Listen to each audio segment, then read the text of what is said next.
est-ce qu'aujourd'hui, on peut dire que, puisque vous avez finalement, vous avez ouvert une enquête, est-ce que les plaintes, la plainte portée contre M. Komé Bakary est fondée? Est-ce que vous avez aujourd'hui des éléments, puisque c'est vous qui êtes le procureur, c'est vous qui êtes en charge, des éléments qu'il ait fait du faux et usage du faux? Alors, il faut savoir que lorsque le procureur ouvre une information, c'est pour établir effectivement s'il y a des charges suffisantes ou pas.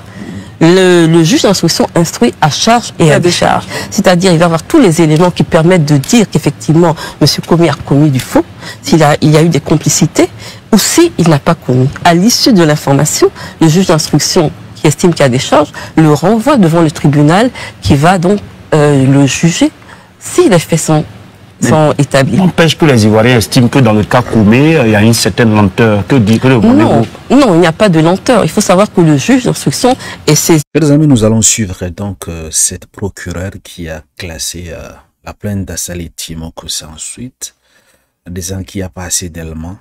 Et pourtant, d'autres procédures, ça va vite en fait. Elle a déclaré dans cette vidéo, vous allez suivre, elle dit que seul le procureur est habilité à contester la nationalité d'une personne. Nous allons suivre, n'est-ce pas, c'est là. On en revient juste après. Le cas de Komé Bakary. D'un dossier qui est quand même conséquent. Il y a plusieurs victimes, il y a près d'une quinzaine de victimes. Il faut entendre chaque victime, recueillir sa constitution de partie civile, vérifier, faire des confrontations, et puis le juge d'instruction ne reste pas dans son bureau. Il va aller au ministère de la Construction pour vérifier est-ce qu'effectivement les documents que M. Komé a obtenus sont des vrais ou pas. Donc l'affaire est toujours en cours. L'affaire est toujours en cours, ce n'est pas une mince affaire. Pascal? Oui, pour ma compréhension, Madame le procureur, permettez que je me dise donc qu'il n'y a aucune crainte à avoir. Nous sommes rassurés. Monsieur Komé Bakary est bien donc, enfin en tout cas l'affaire est en cours d'instruction pour les délits de faux usage de faux et fraude sur la nationalité. Alors, c'est deux choses différentes. Il faut savoir. Absolument. Oui.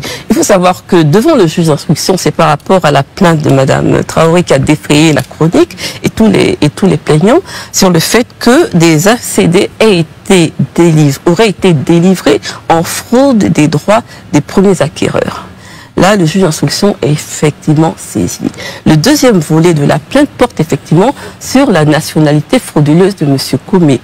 Alors, il faut savoir que le procureur que je suis n'a pas attendu la dénonciation de monsieur Assalé pour entreprendre des démarches et instruire sur ces faits de fraude à la nationalité. Dans le cadre de cette procédure, la brigade de recherche a été saisie pour entendre M. Komé sur la nationalité qu'il a acquise. Le procureur s'est déplacé personnellement pour aller à la préfecture, sous-préfecture de Bingerville pour vérifier l'authenticité de l'extrait d'acte de naissance qu'il a. Nous avons également décidé, avec tous ces éléments, de scinder la procédure et de saisir d'abord la juridiction civile. La juridiction civile qui va dire qu'effectivement, les documents que M.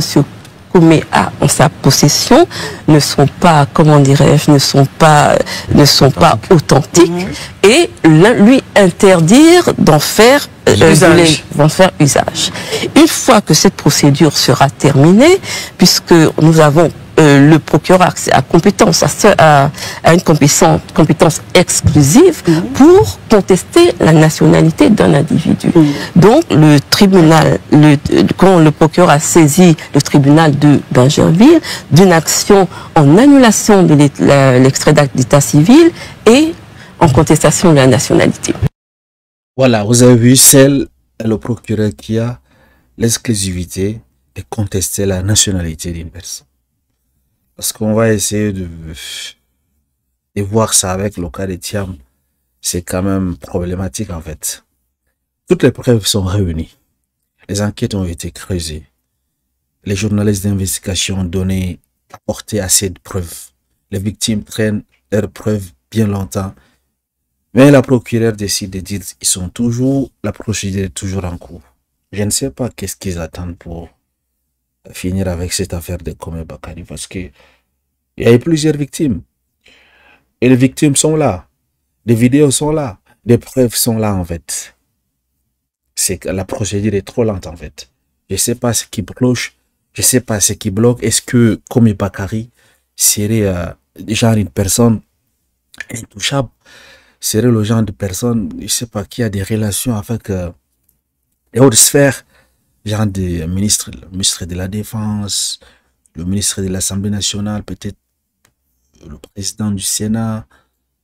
Est-ce que Komi Bakari aurait des relations à la présidence? Parce que sinon, si ça aurait été une autre personne, est-ce que cette affaire allait traîner comme ça? Je me dis, si Komi Bakari était une autre personne, est-ce qu'aujourd'hui il ne serait pas à la Maka? Donc j'ai du mal à comprendre un peu. Vous voyez, d'autres personnes, regardez un peu le cas des anciens, tout récemment, je ne sais même pas s'ils ont été jugés au fait. Ils ont juste le cas de Djigari au fait. C'était rapide. Il a été comme ça, rapidement envoyé à la prison. Vous voyez? Donc c'est comme si la justice est rapide pour certaines personnes et la justice elle est lente pour d'autres personnes. Donc c'est quoi la cause? Est-ce que finalement les juges ont-ils peur de certaines accusés? Ils n'arrivent pas à faire bien le travail? Est-ce qu'il y aura des répercussions si jamais ils jugent comme Bakari est coupable? Est-ce qu'on se pose des questions en fait? C'est quand même bizarre. Et pourtant d'autres personnes, quand leurs dossiers vont en justice devant le palais de justice, toutes ces choses, vous entendez 2, 3, 4 jours, 3 semaines et puis voilà, c'est fini. Voilà, le cas de Komi Bakari, ça traîne maintenant, on est à combien de mois?